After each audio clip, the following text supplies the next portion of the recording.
contraditório demais.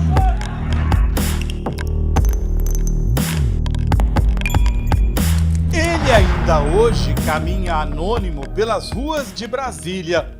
Acredita ter prestado um serviço público ao denunciar um complô contra a democracia brasileira. E esse aparato, que eu posso chamar de aparato estatal de terrorismo, ele começou a sair, a aflorar no dia 12. Tá estourando algumas coisas ali. Ó, meu Deus. Quando a gente acompanhou o primeiro episódio, né, de forma bem clara aos olhos de todos, foi quando tentaram invadir a sede da Polícia Federal. 12 de dezembro de 2022. Naquele dia, o presidente Lula e seu vice Geraldo Alckmin foram diplomados no Tribunal Superior Eleitoral. Já não havia caminho legal para impedi-los de assumir o poder. Foi também uma noite de terror. Então, o que a gente viu aquele dia foi o começo da parte física, da parte visual desse terrorismo de Estado que já estava implementado no país, principalmente nos últimos 4 anos que a gente viveu. Ele se refere ao período em que Jair Bolsonaro, ex-capitão do Exército, governou o Brasil tendo como vice um general, Hamilton Mourão. Eu tenho 3 alternativas para o meu futuro: estar preso, ser morto ou a vitória. Enquanto eles estavam no poder, o número de militares em cargos civis disparou. Agora vejam o salto do número de militares em cargos de primeiro e segundo escalões. O homem que não podemos identificar é um civil ligado à Polícia Federal que serviu no Palácio do Planalto. Já em dezembro, ele fez a denúncia de que um golpe contra o presidente eleito Lula estava em andamento ao repórter Henrique Rodrigues, da revista Fórum, que mora em Lisboa, Portugal. Quando a gente analisa aí a participação, né, dos agentes do GSI naquelas concentrações extremistas lá em Brasília, tudo que se passou depois, no próprio 8 de janeiro, né, na invasão da sede dos 3 poderes lá, tudo isso corroborou aquilo que nós vínhamos desde o início mostrando. Servidor da PF lotado na presidência acusa GSI por terror em Brasília, dizia a manchete da revista Fórum. O Gabinete de Segurança Institucional, GSI, foi criado oficialmente em 1999. À época, aproximadamente 1.000 militares, 95% do corpo praticamente Exército Brasileiro, né, e o restante de outras forças. Né?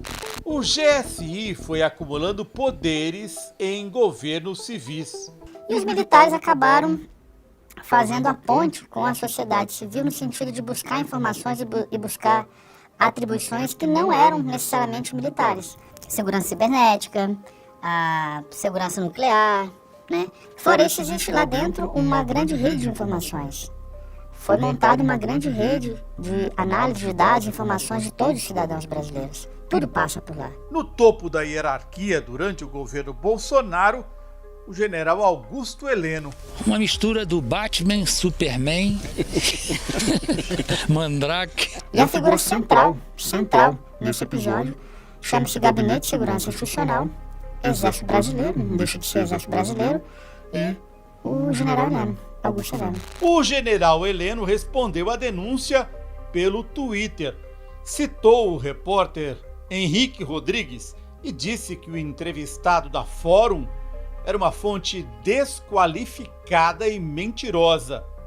Eu respondi por nota a acusação injusta de um suposto agente da Polícia Federal, lotado na Presidência da República, que até hoje eu não sei quem é, porque existe a tal proteção da fonte, que foi publicado na revista Fórum, sem que eu pudesse oferecer qualquer contraditório, porque não chegou a mim nada. Ele falou lá com o repórter e isso não passou por mim.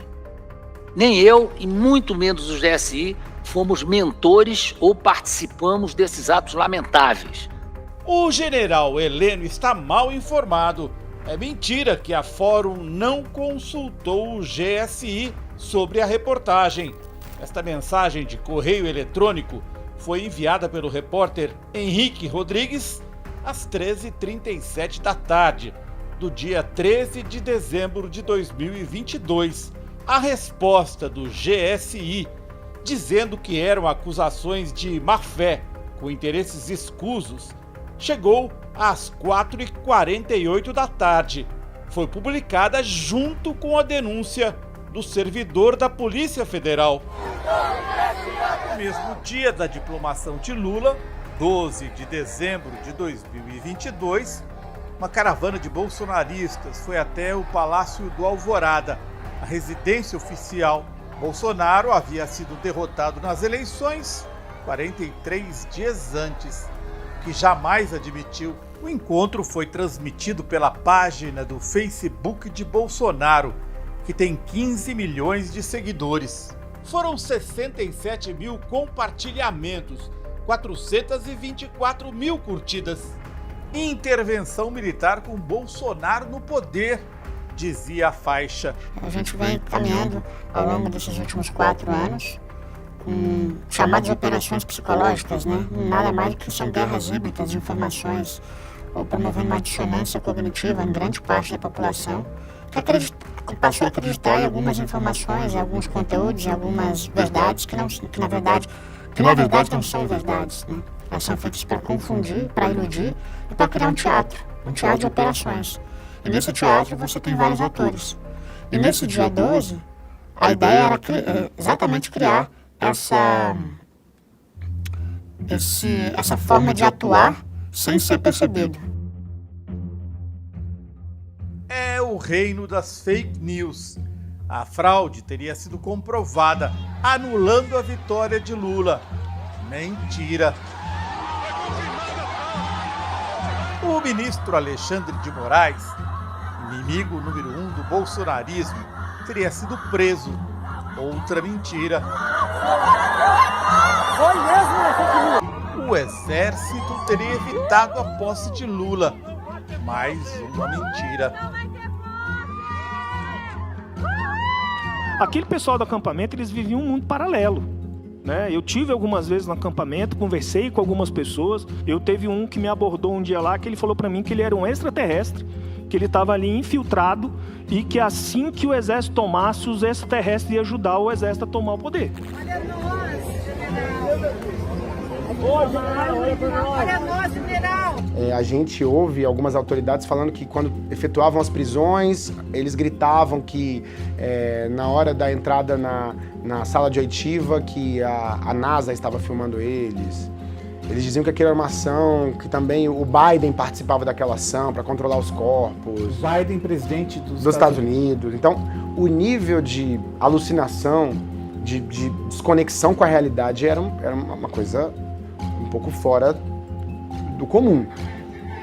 Loucura, mas com método.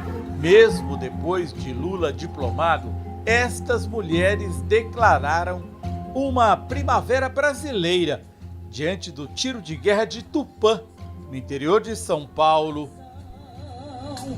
Presidente Bolsonaro, liberte a nação brasileira do comunismo, pediam dos cartazes. A alimentar a esperança dos bolsonaristas, mensagens cifradas. Alguma coisa fora do normal poderia acontecer. O general Braga Neto, candidato derrotado a vice, apareceu em público diante do Palácio do Alvorada no dia 18 de novembro.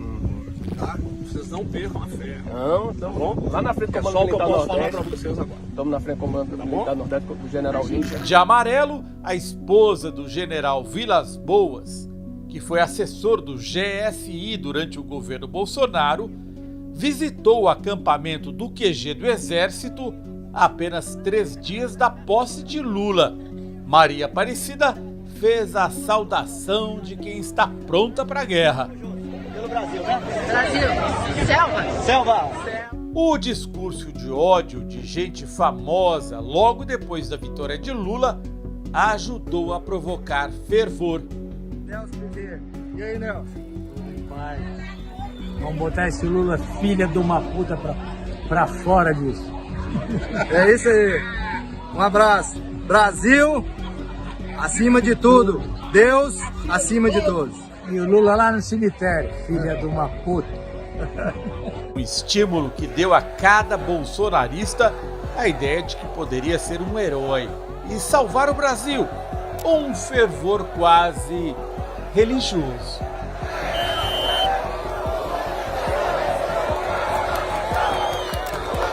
O evento de Bolsonaro no dia da diplomação de Lula gerou imagens potentes para as redes, como a da menina que abraçou o presidente envolta na bandeira do Brasil. O menino que colocou um cocar em Bolsonaro é filho do cacique chavante José Acácio Sererê. Em 30 de novembro, um mês depois da vitória de Lula, bolsonaristas promoveram no Congresso uma audiência pública em que pregaram o golpe. Temos que temer o bandido chamado Lula no sentido de subir a rampa que ele não vai. E mais, é a tradição brasileira. O Brasil tem a tradição de, durante a nossa história, em vários momentos, as crises políticas foram solucionadas com participação das Forças Armadas. Nós precisamos agir rápido. Dia 12 tem uma diplomação que eles querem que aconteça. Nós não podemos deixar as coisas acontecerem até o dia 12. Porque dia 12 já foi. Quem nós podemos recorrer? Ao Papai Noel? São Judas, São Longuinho, dá 3 pulinhos. A quem eles esperam que nós vamos recorrer? Só sobrou as Forças Armadas. Do lado de fora, o cacique chavante José Acácio Sererê disse que o ministro Alexandre de Moraes, do Supremo Tribunal Federal, estava escondendo provas de fraude. Alexandre de Moraes é bandido, vagabundo, pode me matar, mas eu tiro o vagabundo Alexandre de Moraes na marra, arranco ele no pescoço. Sererê se apresenta como líder e pastor evangélico da terra indígena Parabuburi, em Mato Grosso. Em 2020, foi candidato a prefeito de Campinápolis. Pelo partido de extrema-direita Patriota, teve 689 votos, menos de 10%. Sererê e seu grupo de indígenas foram mantidos em Brasília graças à ajuda do fazendeiro Didi Pimenta, que é de Araçatuba, no interior de São Paulo, e tem terras em Campinápolis, Mato Grosso. Fui procurado pelo meu amigo cacique e pastor Sererê, que queriam ir para Brasília ajudar na manifestação. Então, há 10 dias que nós estamos conseguindo mandá-los para lá e ajudá-los. Já mandamos aqui de Campinápolis, eu e um grupo de amigos, mais ou menos, contando com ontem, uns 8 ônibus de índios. Estamos empenhados nessa luta junto com o Sererê e com os chavantes para manter a nossa democracia e nosso capitão no governo. No dia 9 de dezembro, o cacique disse diante de Bolsonaro que Lula não subiria a rampa do Planalto. Lula não vai subir a rampa, não vai tomar posse. Isso é ordem do povo brasileiro.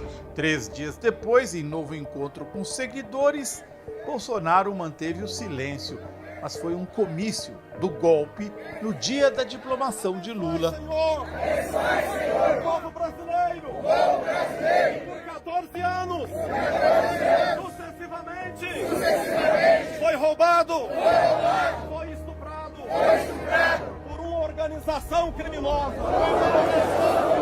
Isso digo eu, Padre Genésio. O padre Genésio Ramos, da Diocese de Anápolis, se refere aos governos do Partido dos Trabalhadores. Ele ficou conhecido depois de disseminar um áudio em que pedia a excomunhão dos eleitores de Lula. O padre inflamou a multidão. Confiamos infinitamente mais no Deus que o Bolsonaro confia!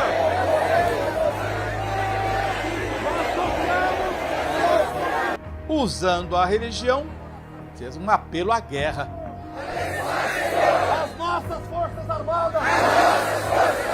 A maioria absoluta! É a bandeira do Brasil! Soldados! Inteligência! Para que nunca presta incontinência! Para um bandido safado!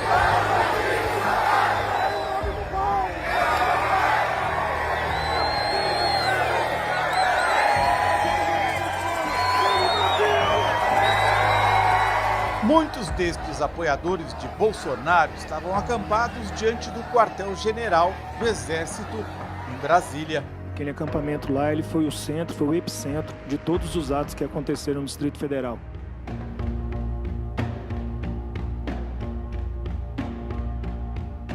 Visitamos a Praça dos Cristais, diante do Comando Militar do Planalto. Por aqui se espalhou o acampamento bolsonarista. Autoridades civis foram proibidas até mesmo de multar veículos estacionados irregularmente. Todos deveriam ter sido multados, ou pelo Detran DF ou pelo DR. Mas a Polícia do Exército, ela dizia para o Detran, aqui nós estamos autorizando, aqui o Detran não multa. Quer dizer, criou-se um ambiente legalizado para aquele tipo de manifestação golpista. Um ofício assinado pelo coronel Fabiano da Silva, chefe do Estado-Maior do Comando Militar do Planalto, transformou a frente do QG em lugar de comício. Um dos primeiros ofícios, no início de novembro, é um ofício à Secretaria de Segurança Pública dizendo que autorizou um carro de som para o acampamento e disse qual era a marca do carro de som. Ele intermediou. A Polícia do Exército pode exercer seu poder em um raio de 1.320 metros, a partir de qualquer instalação militar, mas ela se omitiu, mesmo diante do indício de vários crimes.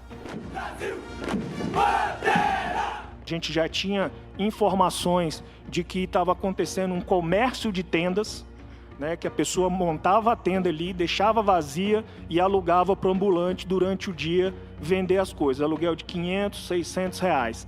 Nós já tínhamos denúncia a respeito da máfia do Pix. Como é que é essa máfia do Pix? A máfia do Pix eram várias lideranças dentro lá do acampamento que se diziam lideranças, né, e ficavam... O senhor tem nome dessas lideranças? Não, senhor. Isso interessa muito a STPI. Eu não tenho. Mas eles ficavam no acampamento, né, e ao tempo inteiro pedindo para as pessoas que estavam ali fizessem Pix, né, exatamente com a intenção de manter o acampamento. Houve denúncia de desvio de dinheiro feita por um jornalista aliado de Jair Bolsonaro, Oswaldo Eustáquio. E essas cozinhas do quartel-general de Brasília arrecadaram mais de 5 milhões de reais e gastaram 100, 150 mil com banheiro químico e comida, e embolsaram o resto. Um dos líderes do acampamento, que fazia lives diárias, foi o youtuber João Salas, que nesta foto aparece ao lado do então presidente Bolsonaro. Semanas antes, Salas havia sido alvo de uma denúncia pública de um colega de acampamento. E eu acredito que se instaurando um caos, se instaurando uma situação nesse sentido. Ela foi narrada na Comissão Parlamentar de Inquérito da Câmara Distrital de Brasília. Ali chegou o absurdo de eu receber um dia um líder chamado Renan Senna, né? E o Renan Senna, eu lembro dele porque eu tive muito problema com ele no dia 7 de setembro de 2021, né? Fez um vídeo, né? Botou nas redes sociais acusando um outro líder conhecido de todo mundo chamado João Salas de ter cometido estupro dentro do acampamento. Esse vídeo, mostrei inclusive esse vídeo na época em uma das reuniões que nós tivemos no Exército, né, para poder ver que nível que estava chegando a coisa, né? A gente já tinha informações de tráfico de droga, de ambulante, de prostituição. Apesar da gravidade das denúncias, tentativas de acabar com o acampamento foram bloqueadas pelo Comando Militar do Planalto. O Exército impediu a demolição do acampamento, Como aquela área é uma área do Exército, a gente não tinha o poder de atuar lá dentro sem autorização do Comando Militar do Planalto. Então, por 3 vezes, o Comando Militar do Planalto solicitou à Secretaria de Segurança Pública que fosse feito o planejamento, solicitou apoio. A gente chegava nas reuniões, a gente tinha a expectativa que era para tratar da retirada do acampamento. Mas quando chegava nas reuniões, das tratativas para que fossem produzidos os protocolos, a gente meio que era surpreendido, porque o Comando Militar do Planalto, ele informava que as operações que fossem desencadeadas dentro do DCMU era apenas para tirar o comércio irregular de ambulantes, que não era permitido, por exemplo, tocar nas barracas dos acampados, dos manifestantes, a gente não poderia mexer na cozinha coletiva, não poderia mexer na tenda religiosa que foi montada, a gente Isso não o Exército poderia... dizendo, né? Sim, senhor, a orientação que a gente tinha era essa. Nenhuma instituição que tinha a obrigação, ou tinha o poder, ou tinha a capacidade de dizer que aquele acampamento era ilegal, o fez. Então, em nenhum momento, aquele acampamento podia incomodar, não vou entrar nesse mérito, mas nenhuma instituição disse esse acampamento é ilegal. E nós resolvemos estabelecer o que nós chamamos de estratégia indireta para desmobilizar o acampamento. Com a polícia do Exército omissa e as autoridades civis impedidas de atuar, o acampamento de Brasília se transformou em lugar de agitação. Muita gente saiu daqui para o quebra-quebra do 12 de dezembro, data da diplomação de Lula. Então essa descida, essa organização partiu de lá. Então teria que ter uma resposta à diplomação naquele dia. Então talvez a escalada da violência tenha aumentado por conta da agitação. Uma vez você risca um fósforo, se você tem ali pessoas que sabem como é que funciona o fogo, elas vão promover uma baderna generalizada e vão promover uma dissonância. A tentativa de invadir a sede da Polícia Federal foi atribuída à prisão do cacique Chavante Tsererê, determinada pelo ministro Alexandre de Moraes. Bolsonaristas seguiram a viatura que levava o cacique preso até a sede da Polícia Federal. Pessoal, Clio Irano aqui numa situação atípica, levaram preso o Sererê. Eu peço para que as pessoas que têm contato aqui em Brasília venham aqui para a Polícia Federal. Porque a mulher que fez a live é Clio Damião Irano, uma monarquista que foi candidata a prefeita de Tupã, no interior de São Paulo. O clima esquentou. Tem 2 coisas, é matar ou morrer, um dos dois nós temos. É hoje que a gente vai ter a GLO que a gente está tanto procurando, viu? Bolsonaro ainda estava no poder, Clio se refere à GLO, a garantia da lei e da ordem, que um presidente pode decretar numa situação caótica, dando poder ao exército de assumir o controle das ruas. A gente está aqui para garantir a lei e a ordem. Gravem o nome, o rostinho de cada um, pessoal. Peço para que você compartilhe essa live, pessoal, para que possamos estar chegando o maior número possível de defensores dessa pátria. Quero ver segurar todo mundo. Para quem supostamente agiu no calor da hora e sob emoção, até que eles foram muito eficazes, né? Os bolsonaristas tocaram fogo num carro e bem diante de um posto de gasolina. Tá estourando algumas coisas ali. Ó, meu Deus. Cara. Depois caminharam até esse gradil, pegaram os botijões de gás e espalharam pelas ruas de Brasília.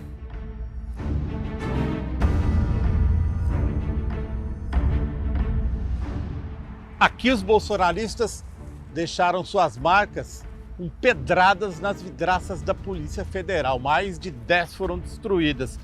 Mas isso não foi tudo, não.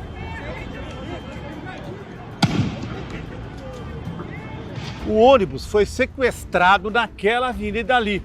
Bolsonaristas assumiram o controle fizeram o contorno aqui e queriam jogá-lo em chamas contra o prédio da Polícia Federal. Um dos momentos mais dramáticos daquela noite.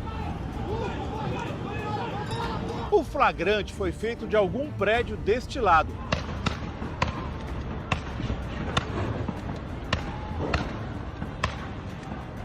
E os bolsonaristas tivessem conseguido empurrar o ônibus em chamas por cima desse viaduto, ele teria caído bem aí, ó, numa avenida cheia de movimento.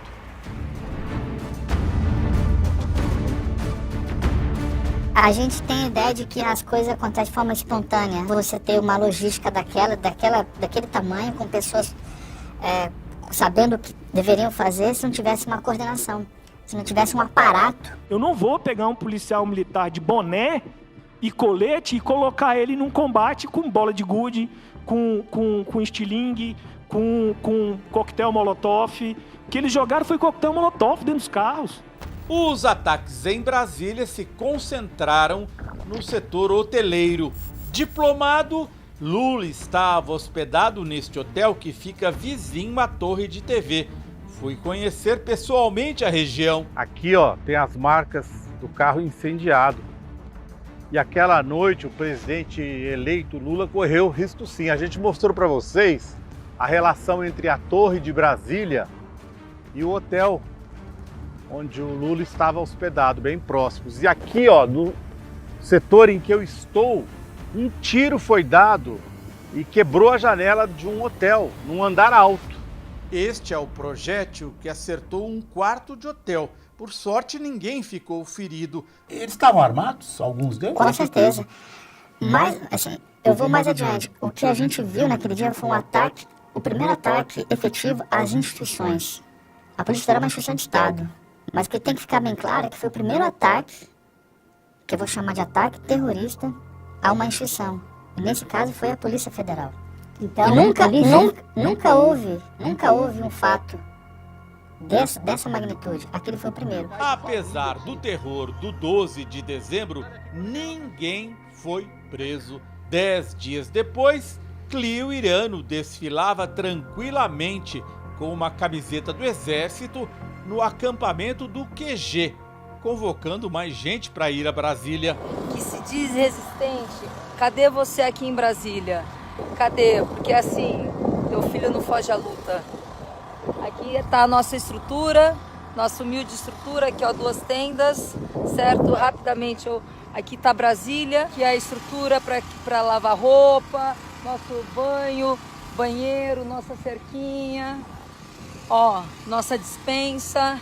Documentos mostram que Cleo Irano participou de uma reunião com autoridades de Brasília para organizar manifestações 5 dias antes do quebra-quebra que aconteceu na noite da diplomação do presidente eleito Lula. Na investigação da Câmara Distrital de Brasília, a justificativa para a ausência de prisões na noite de 12 de dezembro foi de que os baderneiros se refugiaram em hotéis. Quem ficava no acampamento era gente paga. Quem ficava no acampamento era gente que estava lá para ficar e algumas pessoas da cidade que ia lá, visitava e ia embora. Mas quem ficava lá era gente que estava sendo paga para ficar no acampamento. E quem estava orquestrando o negócio estava tudo hospedado nos hotéis. A gente tem que lembrar que existe uma transição de governo. A gente primeiro não viu... Em Brasília a gente viu poucos pronunciamentos das equipes de segurança, das forças de segurança. Quase nenhum. Ninguém queria assumir a sua responsabilidade naquele fato. No governo federal, tampouco. A gente não viu uma palavra. À época, o Anderson Torres era ministro da Justiça. A gente não ouviu uma palavra dele. E a escalada... E a partir dali, percebeu-se que... Opa! Não é algo simples, é algo organizado. Anderson Torres, que foi ministro da Justiça de Bolsonaro, foi indicado para comandar a segurança pública do Distrito Federal. Na casa dele foi encontrada a minuta de um decreto, através do qual Bolsonaro faria uma intervenção no TSE, anulando a vitória de Lula. Na reportagem da revista Fórum, publicado um dia depois do quebra-quebra em Brasília, O servidor da Polícia Federal afirmou: essa escalada de violência vai aumentar.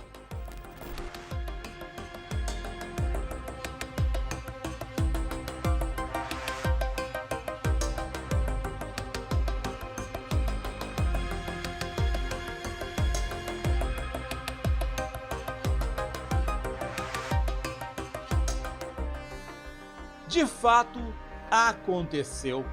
Faltando uma semana para a posse de Lula, houve a tentativa de explodir uma bomba no aeroporto de Brasília. Jorge Washington de Souza, preso pela Polícia Civil, confessou ter recebido a bomba bem diante do QG do Exército. O artefato foi colocado em um caminhão com 63 mil litros de querosene de aviação, que esperava para descarregar. Por sorte, o motorista do caminhão descobriu a bomba e chamou a polícia. Para o servidor da Polícia Federal, a montagem de uma bomba diante do QG do Exército dificilmente escaparia de setores da inteligência.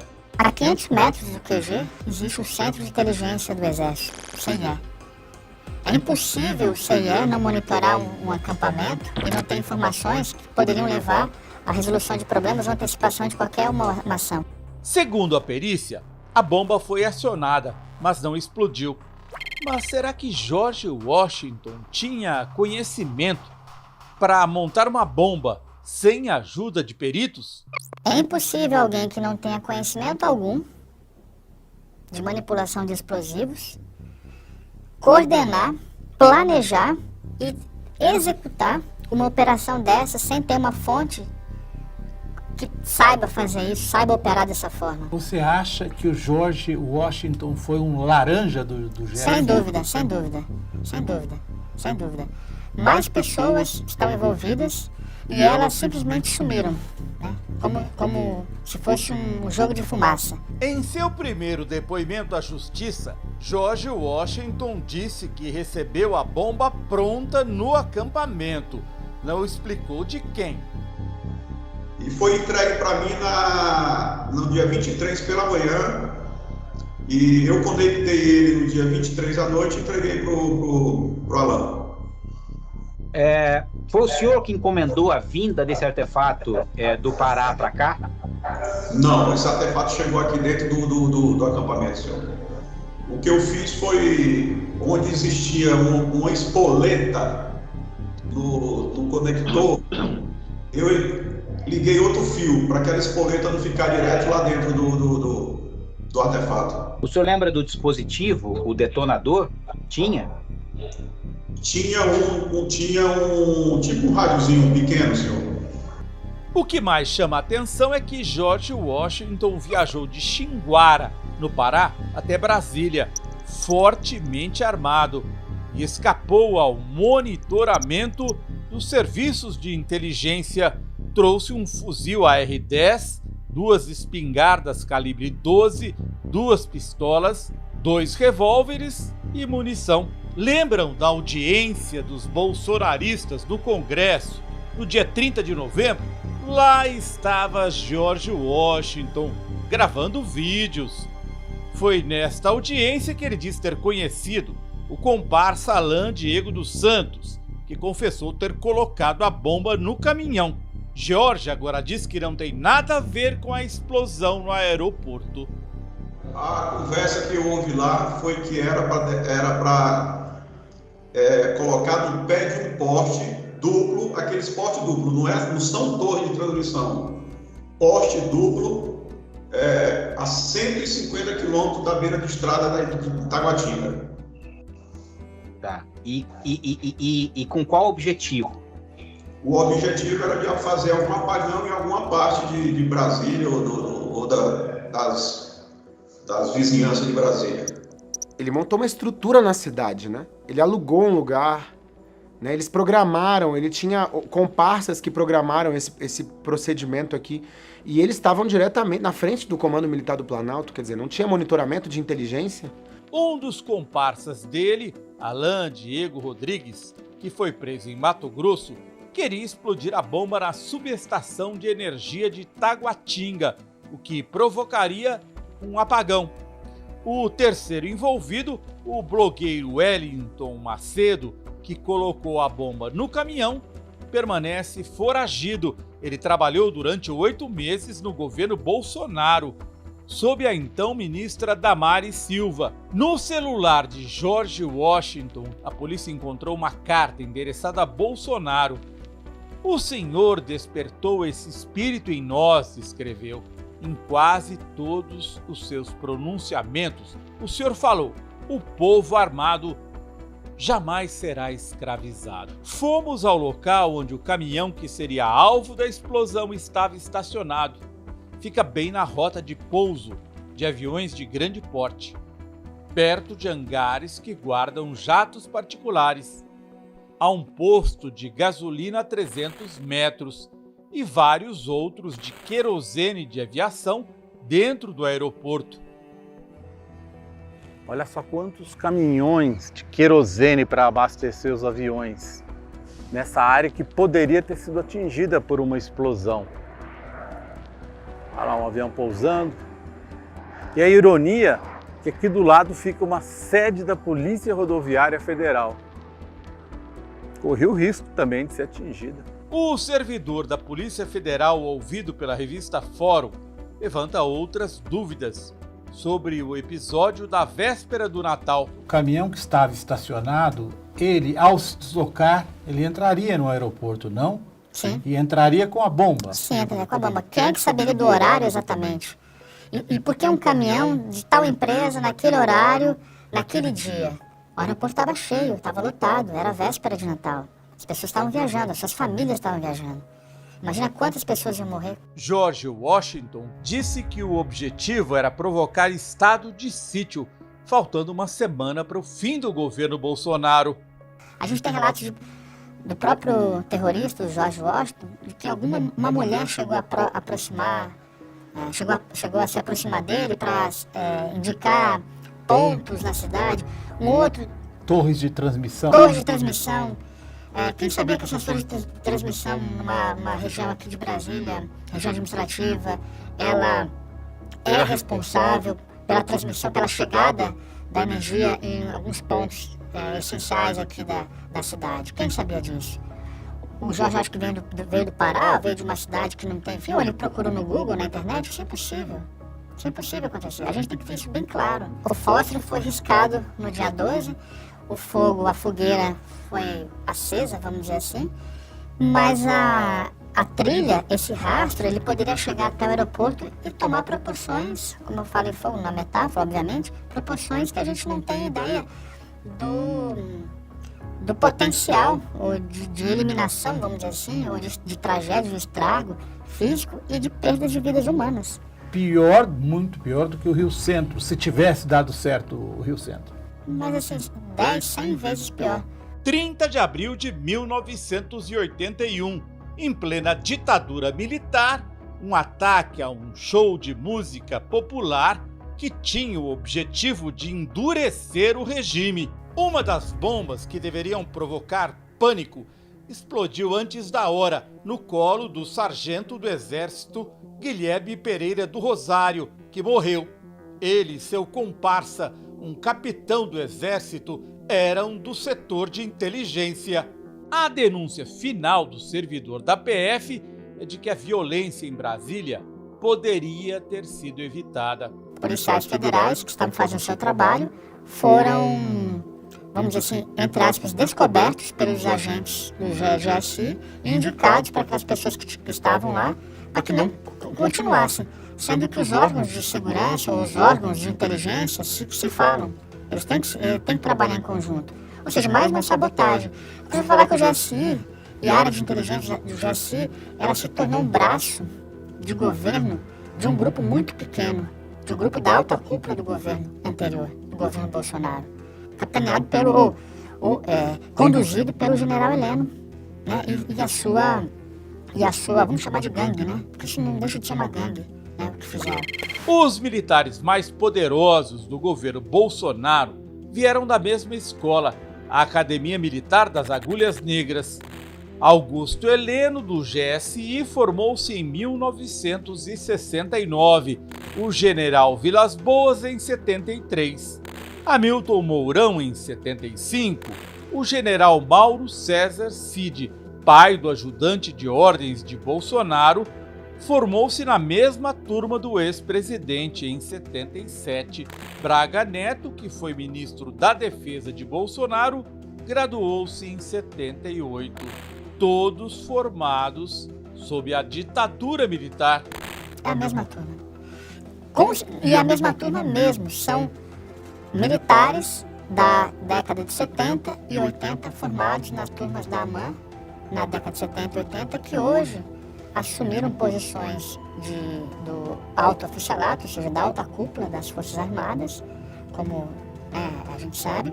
Mesmo com Lula eleito, na véspera da diplomação, o general Heleno mandou seu recado a um grupo de extrema-direita do Pará. Estamos aqui na porta do Palácio da Alvorada, do lado de fora, e eu estou ligando para vocês para mandar um abraço, dizer que nós estamos juntos na briga. Nem é uma briga, é nessa construção do Brasil melhor. E não vamos desistir, vai dar certo, confiem em Deus e em nós. Um grande abraço. Heleno é da turma que, durante a ditadura militar, aprovou a publicação de 17 atos institucionais. O ato institucional número 2 é recebido como consequência natural do processo revolucionário de março de 64. Eles permitiram ao regime prender, caçar mandatos, censurar a imprensa, fechar o Congresso e, eventualmente, torturar e desaparecer com os corpos de quem resistia.